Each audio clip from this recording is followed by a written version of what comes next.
Hello दोस्तों, namaste and welcome back to Playmaker. In today's video, we are going to talk about Kerala Blasters.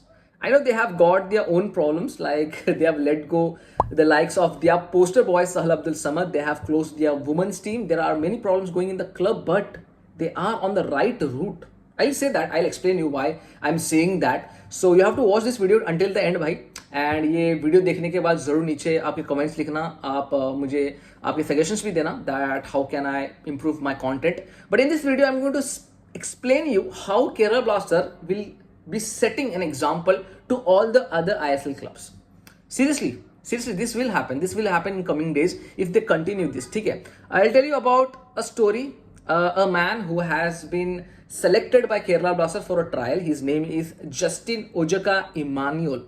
You might have heard about him and also आपने Twitter पे देखा होगा, बहुत लोग इसका photo post कर रहे थे और बोल रहे थे भाई ये बंदा कौन है, इसका नाम कोई निकल के नहीं आ रहा. थोड़े से उसके बाद ब्लॉग्स लिखे गए, थोड़ी सी क्यूरियोसिटी क्रिएट की गई. उसके बाद में थोड़ा सा एक्सप्लेनेशन हुआ कि बंदा जो है नाइजेरियन इंटरनेशनल है. He is coming all the way from Nigeria for a trial at Kerala blaster and has a development squad में वो खेल सकता है या फिर he can just give a trial and go back to his country. But he looks like a promising talent. ऐसी बात निकल के आ रही. ठीक है, now why I am talking about someone like Justin right now and why Kerala can benefit and Kerala can set an example for other clubs. मैं बता रहा हूं अभी यहाँ पे. ठीक है, तो now let me tell you an example and give an example. By the way, UAE में क्या होता है पता है? यूएई में we have got so many academies. ये सस्टेन कैसे कर पाते हैं एकेडमीज? बहुत सारे एकेडमीज जो है बहुत ही मियर एंड बहुत कम फी लेते हैं, बट फिर भी सस्टेन कैसे कर पाते हैं? They bring in player from all over the Gulf and Africa.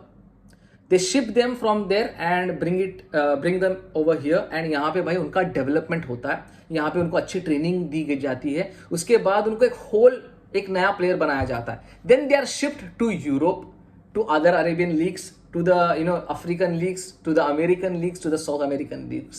And जो transfer fee होती है भाई, the teams pay the transfer fee to the academies, and that's how the business model of academies work in UAE. Now, coming back to Kerala Blaster, suppose Justin is with Kerala Blaster, he signs for Kerala Blaster, he plays for Kerala Blaster, just 19-20. ठीक है, 19 years से लेकर 20 years के बीच में ये बंदा, तो surely अगर वो डेवलप होता है at Kerala blasters, suppose he gets developed at Kerala Blaster and he signs down the contract, not the 1 year or 2 year contract, at least 2-3 years contract he signs with Kerala Blaster. Now suppose some team wants to buy him, they have to pay a fee, you can say a transfer fee. ठीक है, transfer fee पे करना पड़ेगा, right? And यहाँ पे transfer fee कितनी होगी भाई? एटलीस्ट 1 करोड़ से 2 करोड़ होगी. यहाँ पे बंदा फ्री में आकर ट्रायल दे रहा है, you are benefiting from the trial. आप उसको 1 साल 2 साल के लिए अपनी टीम में भी खिला रहे हो, मस्त में, मतलब इसका यूज भी कर रहे हो, और उसके बाद में 2 साल या फिर 1 साल बाद में उसको बेच रहे हो फॉर 2-3 करोड़. तो यहाँ पे you are in like seriously यार, आपने जैकपॉट मार दिया. यहाँ पे आपको 1-2 करोड़ यहाँ पे ट्रांसफर फी मिल रही है. So that's how a business model works in football. तो यहाँ पे Kerala blaster bringing in players like Justin Ojaka will open doors to more players coming in ISL, more players coming in I League to give trials, and who are very promising, to be honest, not everyone but the promising players coming in and getting their contracts and stuff. तो इससे क्या होगा? क्योंकि आपने ए league को देखा होगा, आपने जे लीग को देखा होगा, आपने के लीग को देखा होगा. ये लोग ये सस्टेन कैसे कर पाते हैं? ये लोग ऐसे ही करते हैं, डेवलपमेंटल प्लेयर्स लाते हैं. भाई ऑस्ट्रेलिया ने तो 2-3 प्लेयर्स को नेचुरलाइज भी किया है. Even Malaysia has done that, even Indonesia has done that. तो यहाँ पे इंडिया में तो नेचुरलाइजेशन होना बहुत, आई डोंट थिंक सो कर सकते हैं, बट या बेनिफिट उठा सकते हैं भाई हमारे क्लब्स ऐसे डेवलपमेंट प्लेयर्स को लाते हुए. देखो यार, 3-4 प्लेयर्स को लाना नहीं है आपको, 1-2 प्लेयर को लाना है. एक सीजन में 1-2 प्लेयर को लाना है, देखना है 1 सीजन तक उनका परफॉर्मेंस कैसा होता है, डेवलप हो सकते हैं नहीं हो सकते हैं, डेवलप करना है, फिर आगे उसको सेल कर देना है विद ट्रांसफर फी. तो इससे क्या होगा भाई? आपको ट्रांसफर फी मिल जाएगी, प्लेयर का प्लेयर मिल जाएगा, आपका जो फॉरेन कोटा है फॉरेन कोटा में फिल हो जाएगा. तो that's how you can set up a business model.